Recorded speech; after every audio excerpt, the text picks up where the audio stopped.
You got a communications degree. Why don't you go do it? Why don't you go intern? Why don't you go do it for free? Hey man, I used to be a coach.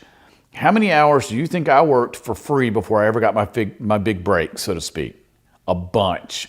I can't tell you how many 100-hour weeks I went, how many times I didn't eat, how many nights I didn't go to sleep, watching film, whatever it took to be able to break into coaching. Are you willing to do that?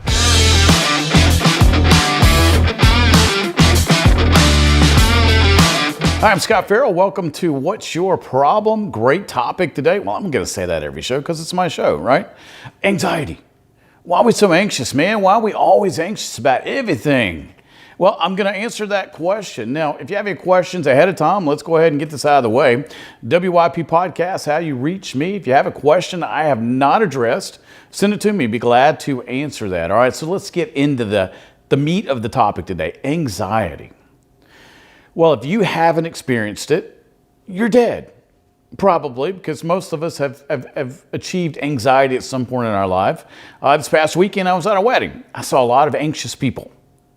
Now, it's funny to watch. Now, I'm not talking about the couple. They're fine. I'm talking about single guys who have girlfriends. You see guys start to get a little antsy. They feel like, I got the look. If you ever saw Wedding Crashers, they talk about the look. A lot of guys aren't getting the look. They just think they are. But they get all anxious about it. And I always ask guys, what's so bad about a young lady wanting to marry you? Or thinking you're worth marrying? You ought to be glad she wants to. So that's one anxiety. But general anxiety is what I'm talking about. Now, most anxiety is external, not internal. Let me go ahead and get the medical disclaimer out of the way. I'm not a doctor. If anxiety is medically based, go see a doctor. It's that simple. I'm pro-medical profession. So if there's a medical issue, only a medical doctor can handle it. So let's get that off the table now. What I'm more talking about is external, spiritual. I'm handling that anxiety today. Now, where does most anxiety come from? Well, let's look at the biological factors.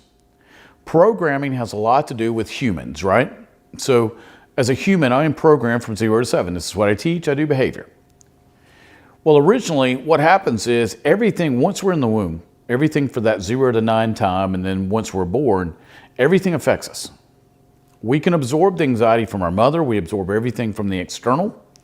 So we can come out of the womb, and you can look this up on the internet, with a feeling of anxiety.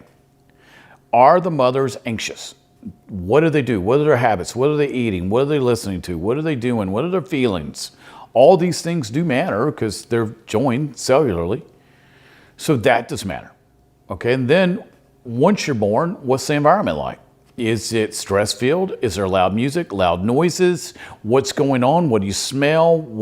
Are you going here, there, and everywhere? Or is it calm? Yes, we can develop anxiety from the way we're programmed. Now, I don't want to spend as much time on that right now, but that's one way. All right, what's another way? Let's say that you're an adult. What are you anxious about? Well, fear, worry, doubt, not knowing who you are, not understanding if you were created, not really believing in a God, life having no meaning. Yeah, that can stress you out, right? Not knowing where your next paycheck's coming, your company's being merged, you turned on the TV, you turned on the radio, you picked up a newspaper, you're at the grocery store and you're reading the hot sheets, as I call them, National Enquirer, The Star, The Sun, People Magazine, and Time Magazine, normally on there. And think about it. While you're reading these things, is there anything positive? Is there anything that does not stimulate anxiety? No, it's not supposed to. It's supposed to make you anxious. It's supposed to make you stirred up. It's supposed to make it to where they can control you. Especially if you listen to radio, what is it? Stress, stress, stress, and fear, fear, fear. And then you turn on, it's like if you're at the airport. You can't get away from it. Why? Every single TV's on. They're all loud. And they're all on the news. And the news's entire job is to make you afraid of life in general. And then make you think you're dying from all the pharmaceutical ads. And make you think that you have every illness under the sun. You're a hypochondriac by the time you get out of watching TV. Oh, I got that, and I got that, and I got that, and I got that. Well, I think I have some of those symptoms, and I have some of those symptoms. And, you know, my mom said I had this, and maybe I can take this. And Stop the madness. Stop the craziness. Turn the TV off. Guess what? If you stop the external from controlling you, can you stop, for the most part, if it's not medically induced, the anxiety? Absolutely. All right, so since I'm solving this problem, I've just named off the problem. Why don't we solve it? Let's say you have non-medical anxiety brought on either by your programming or the fact that you don't know who you are, where you're going, or what you're going to do, and you have not picked a career, and you haven't picked a spouse, and you're basically lost in life. Okay, we can fix this. Number one thing to do, turn off the externals. What do I mean? Turn off the media. Stop watching the news. I haven't seen the news in 6 years. I haven't watched TV, real TV, outside of turning on Premier League soccer for 8 years. I don't think I missed it. Apparently, I haven't missed anything. It's kind of like back in college. We would come home in between classes, and you always have a roommate or somebody that's watching a soap opera. And it's funny because I flipped them on the other day. My mom, when I was a child in the 60s, my mom watched a story called General Hospital and then All My Children and Days of Our Lives. If you turn on one of those today, I think one of them is still there. Some of the people that were on that soap opera then are still there, and the storylines are still basically the same. So I haven't missed anything. So turn off the media, turn off the TV. Okay, that's two things out of the way. Stop reading any print. I haven't read a newspaper since the internet was born. Why? Well, why did I read a newspaper? Read the sports scores. I always read sports. When I was traveling, USA Today was always at my doorstep. I always stayed somewhere where they left the paper at the front of the door, and I would read through the sports. I'd take it down for breakfast, drink my coffee, eat my breakfast, read sports, and that was it, and throw the rest up in the garbage. So stop reading print, stop listening to news. Now radio, golly, do kids even listen to radio now? Spotify? No, I'm getting a no. Okay, camera people agree. They're at the age where nobody listens to radio now. Hey, I'm a radio person. That hurts me. Radio's still good. You got to listen, especially talk radio, at least to my show. But for the most part, people don't listen to radio, so they pick and choose what they want to listen to. All right, so then what else is there to cause anxiety? Oh, here we go. Not knowing, were we created, were we not? What I'm supposed to do the rest of my life as a career. Am I supposed to be dating or am I not? Am I supposed to get married? Am I supposed to have kids? What kind of money do I want to make? Where do I want to live? Yeah, those things cause anxiety if you don't have a plan. So here's an idea. Just hear me out on this one. Why don't you make a plan? Let's say, for argument's sake, you're 25 years old. Now, if you're my age, that's a whole different story. But you're 25 years old. You're trying to figure out who you are, where you're going. Okay, cool. Let's say you've gone to college. But you went to college and got a degree that not necessarily lends itself to getting a job right out of college. So let's say you got a communications degree, not an engineering degree. All right, so communications. So what do you want to do? So I'm going to ask an engineer the same thing. I just left Huntsville, Alabama. That's why I'm talking about engineering. A lot of engineers there. So let's say, what are the three things that you could do professionally that you're the best at? Okay, maybe you could do those. Maybe you could do that as a career. What is it? Can you make a living doing it? Now, if it's making pottery for 5-year-olds, probably not. But if it's something that you're really good at and you got a communications degree, why don't you go do it? Why don't you go intern? Why don't you go do it for free? Hey man, I used to be a coach. How many hours do you think I worked for free before I ever got my big break, so to speak? A bunch. I can't tell you how many 100-hour weeks I went, how many times I didn't eat, how many nights I didn't go to sleep, watching film, whatever it took to be able to break into coaching. Are you willing to do that? All right, so we're going to take anxiety off the table. Are you worth dating? So, all right, now we've handled professional, let's go to dating. Are you worth dating? Do you want to date? Do you want to get married? If you do want to get married, do you have all the things that the other sex would want to marry? Make a list of go around, if let's say you're a guy, go around and ask girls what they want in a man. All right, so write them all down and then do that. I think that's pretty good market research, right? So if you want to go on a date and you ask 10 girls randomly, what do you want in a man? And if it's not illegal or immoral, you could probably do that and you'd probably be safe, right? Because I wrote a book recently, What Men Don't Get About Women. I asked women, what were the three things that men don't get? And here were the three things. They wanted to be respected, they wanted to be communicated with, or open communication, dialogue, and they wanted to be appreciated. Okay, so then I went and asked men the same question. The men gave me the same three answers. So I realized that there's a book, Men Are From Mars and Women Are From Venus, or it's the other way around. Are we really? When both sexes told me, randomly asking questions, the same three things. Respect, communication, appreciation. That simple. Okay, if it's that simple, then why don't we just do it? Now, we're talking about getting rid of anxiety, right? So we've handled professional, we've handled sex life or getting married and getting dating, handled that. So now let's handle spiritual. You have to ask a question, you have to ask a question. You're probably going to ask this question the rest of your life every single day. Why was I created? Why am I here? Is there a God? And does it all make sense? Now, I run into a lot of people when I travel that went to church as kids and no longer attend church. And I'll ask, why don't you go to church anymore? And they'll say, because it didn't make any sense. Nobody can answer my questions. I didn't see the meaning. I didn't get it. I didn't see it at home when I got home. That's just the start of the answers I get. Well, here's the thing. We're created beings by our God. And until we decide that we've been created for a reason, for a rhyme, a thing to do, we have a purpose, we have a specific thing we're going to do, then we're going to feel detached. We're not going to know who we are, where we're going, what we've got to get done, and it's going to hold up our lives. It's amazing how freeing it is once you decide, okay, I've been created, here's why I was created, and now I'm going to go do it. Okay, that takes a whole layer of anxiety off. I want to make sure I didn't miss anything. So I'm taking that off the top right there. Okay, so now I know without a shadow of a doubt, God made me. Here's the gifts He gave me. Here's the talents I have. Here's how I'm going to use them, and here's how I'm going to make money. Now, if you don't have the current talent or the skill set you need, go back to school and get it. It's that simple.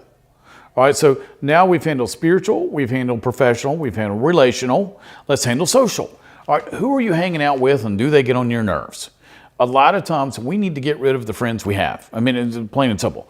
Just because they fit us in one period of life does not mean they fit us now. I know I recycle friends. I used to be a drug addict and an alcoholic. I could not take those friends with me to my new life of being a Christian and now as a pastor, right?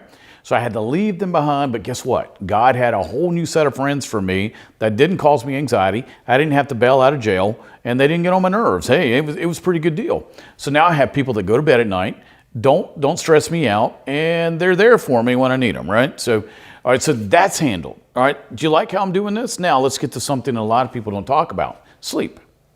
If you do not sleep, you will be stressed out. Go ask any medical doctor, same thing. You got to get the right amount of hours that match you.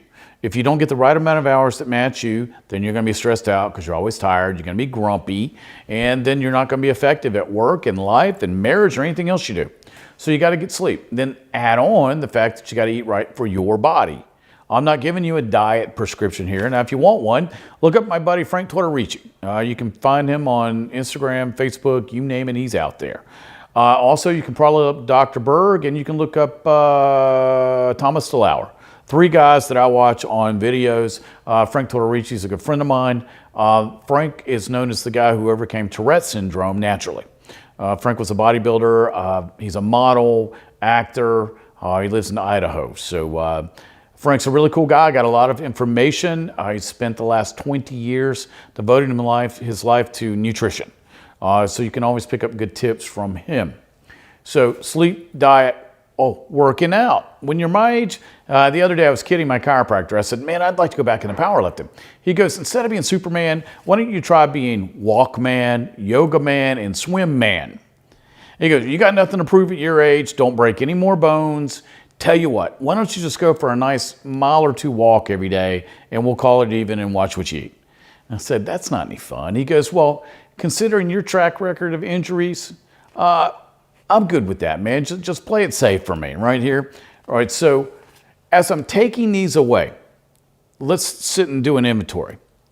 Are any of the things that he's talking about right now part of my life? All right, so let's recap again. All right, so do we know God or no God? All right, check that box. It's yes or no. Am I eating right? Check that box. Sleeping? Maybe, maybe not. Am I in a stable relationship, or do I want one, or do I need to hone my skills to have one? Do I have a degree, not a degree? Am I in the right profession or not in the right profession, or do I need more skills to go with that? Am I detached from my parents, or are my parents still not trying to control me? That's the social aspect. Have I made terms with who I am? Have I decided who I am? What's my purpose? What's my plan? What's going to be my direction? Or am I fretting about this on a daily basis, unsure where to go? And then the final one is, and this is a lot of people's, if I want to buy a car, if I want to buy a house, I'm going to need money. The number one reason why people don't sleep and they're stressed out is money. Now, I like the people that say, well, money doesn't matter. Well, tell you what, tell your power bill people, tell your mortgage company, tell your car people, tell the grocer that money doesn't matter. You should be able to come in there, load that card up and not pay for it. And they're going to laugh hysterically as they call the police because you just shoplifted. Okay, so money does matter. Money's not the only thing, but it does matter. Does money make you happy? No, but it can fund your misery quite well. Without money, you're not going to be happy. Flat broke ain't no fun. Been there, been rich, been broke. I like rich better. So what are you going to do for money? Now, you don't want to do something you hate for money. So God's going to give you a skill. You turn that skill into money. What is it? How can you make money doing something you enjoy? I didn't say passion. Passion's way overrated. Stop doing your passion. Do something you're really good at that people will pay you for. If you just do things that you're passionate about, I'm passionate about comic books. I'm passionate about Star Trek. Neither one can I do for a living. So I'm great at behavior. That's what I do. That's what I get my degree in. So that's why we're doing this now. That's why I'm handling behavior, because that's what I do for a living. Plus, I enjoy it. So how are you going to turn your skill set into dollar bills?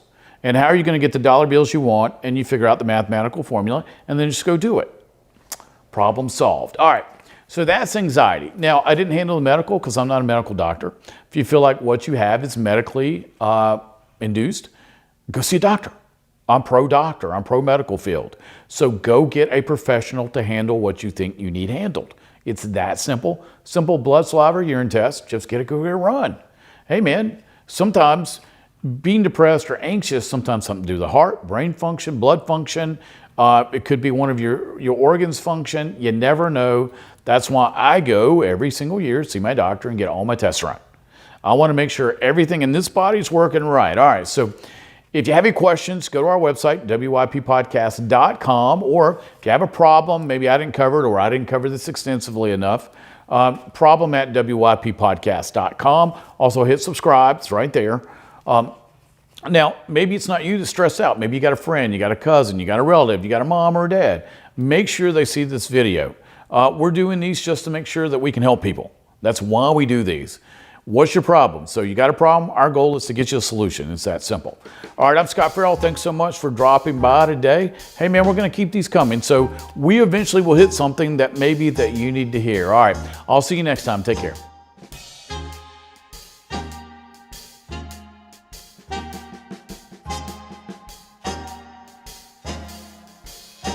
Sweet and